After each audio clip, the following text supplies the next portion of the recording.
नमस्कार, जय हिंद साथियों। जैसा कि आपको दिख रहा है कि आज हम लोग मेंसुरेशन क्लास 9th का डॉक्टर केसी सिन्हा का हम लोग मैथ स्टार्ट करने जा रहे हैं। ये देखिए, ये मेरे पास एक किताब है और ये मैथमेटिक्स है और डॉक्टर केसी सिन्हा है ये। और मेंसुरेशन में जहाँ की हम लोग बात कर रहे हैं हीरोन्स हीरोन्स फार्मूला है, हीरोन्स फार्मूला है। और इसी अध्याय को हम लोग क्या कर रहे हैं, शुरू कर रहे हैं। तो इस पहले चैप्टर के अंदर जितने भी फार्मूला का यूज होने वाला है उस फार्मूला को हम लोग यहाँ बताएंगे। इस फार्मूला को नोट डाउन कर लेना है और बढ़िया से इसको प्रिपेयर कर लेना है, ताकि जब हम लोग प्रिपेयर कर लेंगे अच्छी तरीके से तब हम क्वेश्चन को लगाएंगे, क्वेश्चन को करेंगे तो वो क्वेश्चन हमको अच्छी तरीके से समझ में आएगी। और यहाँ जितने भी क्वेश्चन होंगे उन सारे का A to Z सॉल्यूशन हम लोग देंगे। तो अगर आप चैनल सब्सक्राइब नहीं किए हैं तो चैनल को सब्सक्राइब कर लीजिए, ताकि आपको नोटिफिकेशन जो है टाइम टू टाइम मिलता रहे और जब भी मैं वीडियो अपलोड करूं तो आपको पहले नोटिफिकेशन मिल जाए और आप अपने एग्ज़ाम का बढ़िया से प्रिपेयर कर सकें। तो इस बात को ध्यान में रखिएगा। चलिए हम लोग पढ़ते हैं। और ये देखिए, मेंसुरेशन लिखा हुआ है, जैसा कि आप लोगों को याद होगा हीरोन्स फार्मूला पर बेस है ये, ठीक है, ये चैप्टर। और इसमें सबसे पहले हम लोगों को ट्रायंगल के बारे में थोड़ा सा जानकारी होना चाहिए।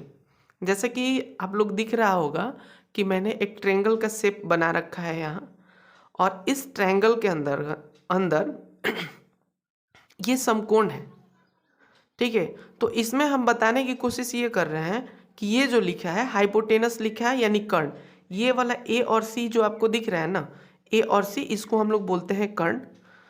बी और सी को बोलेंगे बेस यानी आधार, और ए और बी को बोलेंगे ऊंचाई, यानी इसको अंग्रेजी में परपेंडिकुलर बोला जाता है।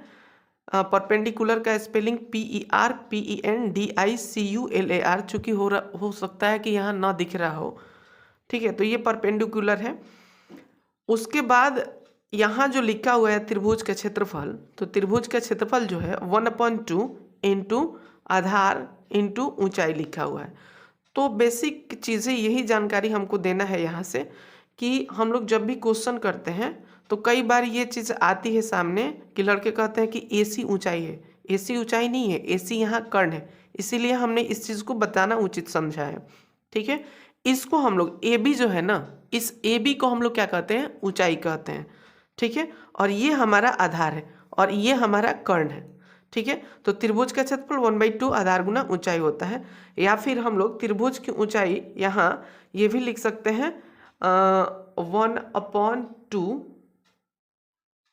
B इंटू P, यानी H भी लिख सकते हैं। हाइपोटेनस को हाइट भी कहते हैं, ठीक है, हाइट भी कहते हैं। तो इस बात को ध्यान में रखिएगा, ठीक है।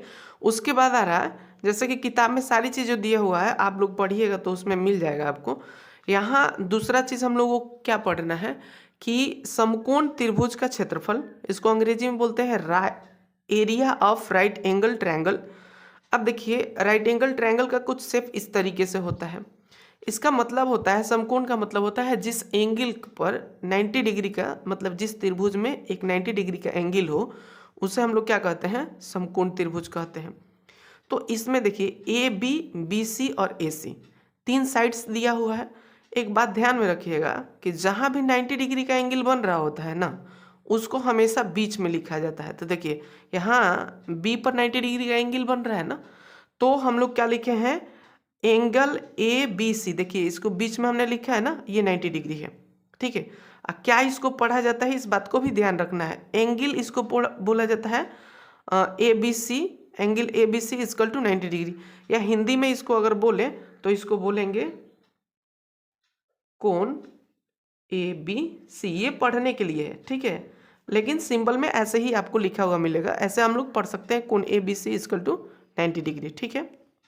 यहाँ समकोण की अगर बात करें तो A और C जो दिख रहा है, A और C जो होता है ना, यहाँ न्यून कोण होता है, इसको अंग्रेजी में एक्यूट एंगल बोला जाता है। तो ये न्यून कोण है, ठीक है। अब यहाँ एक चीज़ और सामने किताब में देखेंगे तो हमको एक चीज़ ये भी मिलेगा कि समकोण त्रिभुज का क्षेत्रफल कभी कभी ये भी लिखा होता है, तो घबराना नहीं है हम लोगों को, इसका भी हम लोग सोल्यूशन निकालते हैं। 1/2 तो होगा ही होगा। उसके बाद कह रहा है कि समकोण की आसन्न भुजाओं का गुणनफल।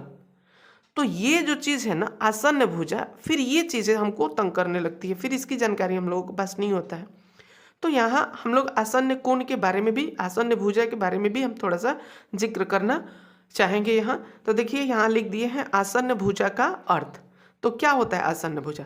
कह रहा है कि जब दो भुजा मिलकर किसी एक कोण का निर्माण करती है वह भुजाएं आसन्न भुजा कहलाती है। अब यहाँ से थोड़ा सा समझने की कोशिश कीजिएगा आप लोग कि ये मैंने एक ट्रायंगल बना दिया यहाँ। तो ट्रायंगल में यहाँ देखिए क्या कह रहा है, यहाँ एक चीज़ दिया है, ये कह रहा है कि समकोण की आसन्न भुजा।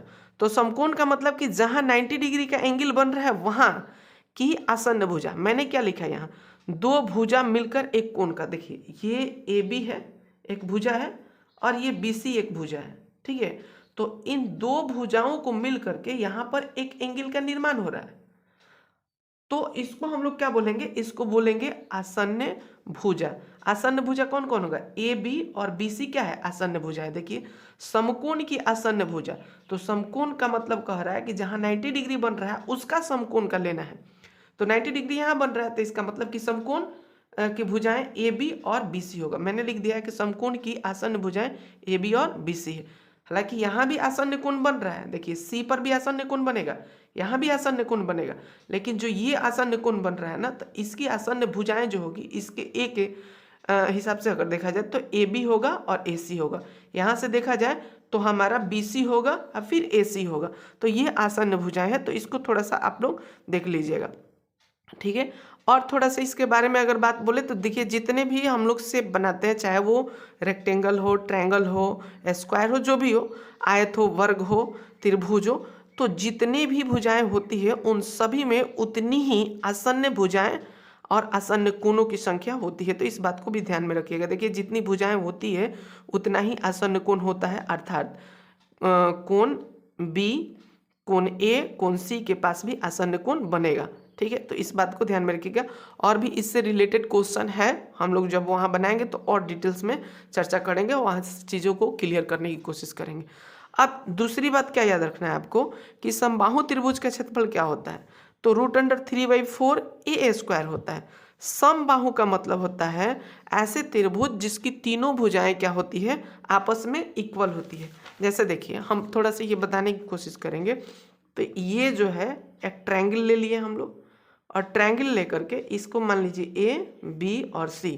यहाँ समकोण की अगर बात करें, समकोण की अगर बात, सॉरी समकोण नहीं, समबाहु, समबाहु की अगर बात करें तो समबाहु का मतलब होगा जिसकी तीनों भुजाएं आपस में बराबर हो।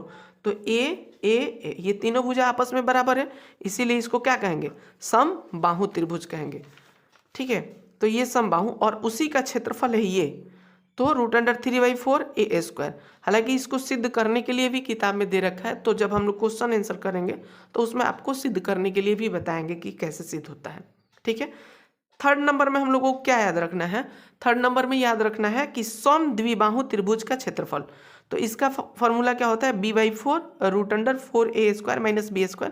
ये सब जब हम लोग क्वेश्चन करेंगे तब हम आपको बताएंगे कि कहाँ से A लेना है, कहाँ से B लेना है, ठीक है। तो आपको कम से कम ये चीज़ें फार्मूला याद होगा तभी हम लोग क्वेश्चन को कर पाएंगे। रही बात 4 नंबर, तो 4 नंबर है विषमबाहु त्रिभुज का क्षेत्रफल।